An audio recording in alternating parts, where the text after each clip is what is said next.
আপনার দেওয়ালে কি পেঁচার কোনো ছবি বা মূর্তি রয়েছে? যদি থেকেও থাকে তা শুভ না অশুভ তা জানা সবার আগে দরকার। বাড়ি সাজানোর জন্য অনেকেই নানা ধরনের মূর্তি দেওয়ালে লাগান।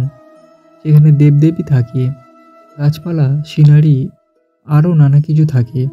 কিন্তু আপনার দেওয়ালে কি পেঁচার কোনো ছবি বা মূর্তি রয়েছে? যদি থেকেও থাকে তা শুভ না অশুভ তা জানা সবার আগে দরকার। বাড়িতে পেঁচার মূর্তি স্থাপন করা উচিত কিনা সে সম্পর্কে শাস্ত্রে নানা তথ্য দেওয়া রয়েছে। ভোপালের বাসিন্দা জ্যোতিষী এবং বাস্তু পরামর্শক পণ্ডিত হিতেন্দ্র কুমার শর্মার কাছ থেকে পেঁচা সম্পর্কিত বাস্তুর নিয়মগুলি জেনে নেওয়া যাক। বাড়িতে পেঁচার মূর্তি স্থাপন করা শুভ নাকি অশুভ তাও জানিয়েছেন তিনি। শাস্ত্র মতে পেঁচার মূর্তি বাড়িতে রাখলেই হলো না, এর কিছু নিয়মও রয়েছে।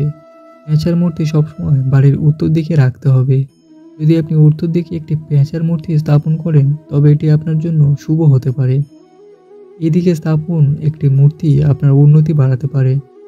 বাস্তুমতে বাড়িতে পেঁচার মূর্তি রাখা অনেক সময় উপকারী। পৌরাণিক কাহিনীতে পেঁচাকে একটি চালাক পাখি হিসেবে বিবেচনা করা হয়। পেঁচার মূর্তি রাখা বাড়ির জন্য একটি শুভ প্রতীক হতে পারে। পেঁচা সম্পর্কে তথ্য বাস্তু এবং ফেংশুই উভয় ক্ষেত্রেই দেওয়ার আছে। বাড়ির যে কোনো জায়গায় পেঁচার মূর্তি রাখলেও বেডরুমে এটি রাখা মোটেই উচিত নয়।